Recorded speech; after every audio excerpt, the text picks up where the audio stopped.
விரத தினங்கள் என்பது ஒரு மாச ஒரு மாசத்துல 30 நாள் இருந்தாலே 14 நாள் விரதங்கள் கடைப்பிடிக்கலாம் அப்படின்ட்டு சாஸ்திரம் சொல்றாங்க. இப்போ இந்த சாஸ்திரங்கள் 14 நாள் ஒரு மனுஷன் விரதம் கடைபிடிச்சா இந்த உலகில் வாழ்க்கைக்கு தேவையான பொருளாதார கட்டமைப்புகளும் தன்னுடைய கடமைகளையும் நிச்சயமா அந்த 14 நாள் விரதம் இருக்கிறவங்க கண்டிப்பா செய்ய முடியாது.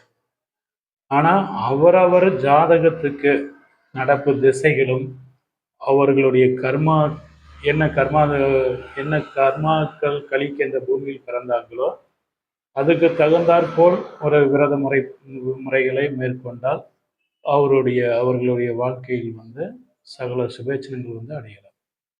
அப்படி பார்த்தோம்னா இந்த 14 நாள் விரதங்களை நம்ம ரெண்டா பிரிக்கலாம்.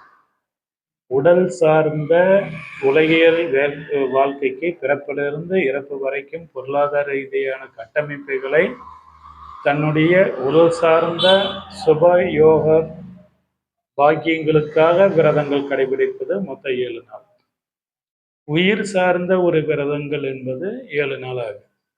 இந்த உயிர் சார்ந்த விரதங்கள் அப்படின்னா ஒரு மனுஷன் இந்த பூமியில பிறந்து இறக்குற வரைக்கும் இந்த உடலை இயக்கக்கூடியது இந்த உயிர் தான்.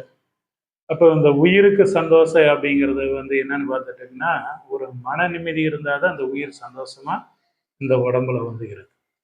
அப்படி உயிர் சார்ந்த ஒரு விரதங்களை கடைப்பிடிச்சோம்னா ஒரு மனுஷன் பிறப்பிலிருந்து இறப்பு வரைக்கும் ஒரு மன நிறைவான ஒரு வாழ்க்கை வாழ்ந்து இந்த பூமியில பிறந்து என்ன நோக்கத்துக்காக அவதரிச்சாங்களோ அந்த நோக்கத்தை நிறைவேற்றிட்டு மறுபிறப்பு இல்லாம ஒரு முக்தி நிலைங்கிறது ஒரு ஜாதகர் ஒரு மனுஷன் அடையலாம்.